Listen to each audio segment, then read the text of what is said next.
Watch Dogs is a brand new game experience well anchored in reality. We all live into a hyper-connected world. The next step is the concept of smart cities, a system that manages entire cities to solve complex problems. Traffic jams, war against crime, power management. This concept is real. In our game, we call it the CityOS program. CityOS is real. We should be able to see it, right?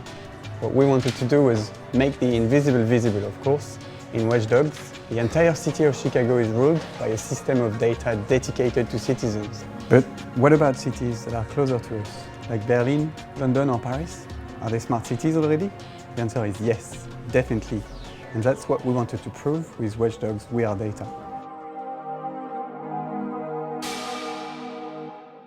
We are all living in an hyper-connected world, but are not necessarily aware of that. With Watch Dogs WeareData, we give everyone the access to data that are managing our everyday lives, either on public transportation fields or on social network activities. We want to empower people by making them realize what's currently happening with data in our lives.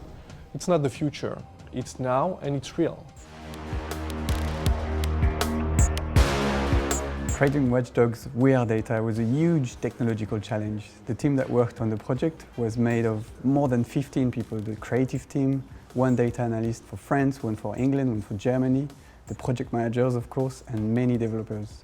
3 of the developers were dedicated to the 3D engine, the one that's based on Away 3D.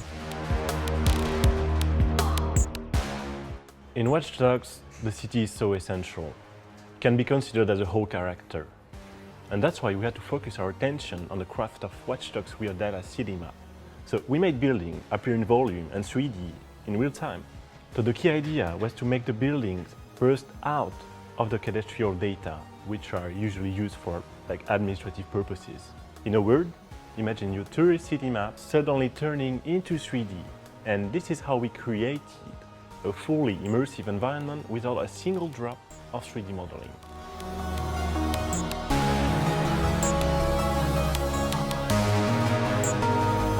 The trains were a tough one, and sometimes the usual web technologies are not enough.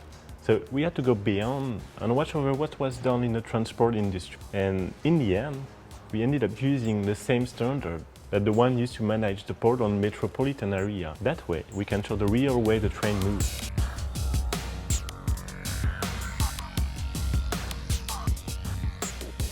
The last thing we wanted to do was to make a light version of Watch Dogs WeareData for mobile devices. So what we did is an even better one. Indeed, we added a bonus. When you go on the mobile sites, you're geolocated and you dive into the heart of the map, surrounded by data. And when you think about it, public data used to be so protected, so private. And now today, open data is not just a real trend, it's full of new opportunities like services, improving your day-to-day life, and it's all available now. The only question is, what's next? Control over public data? That just happens in video games, right?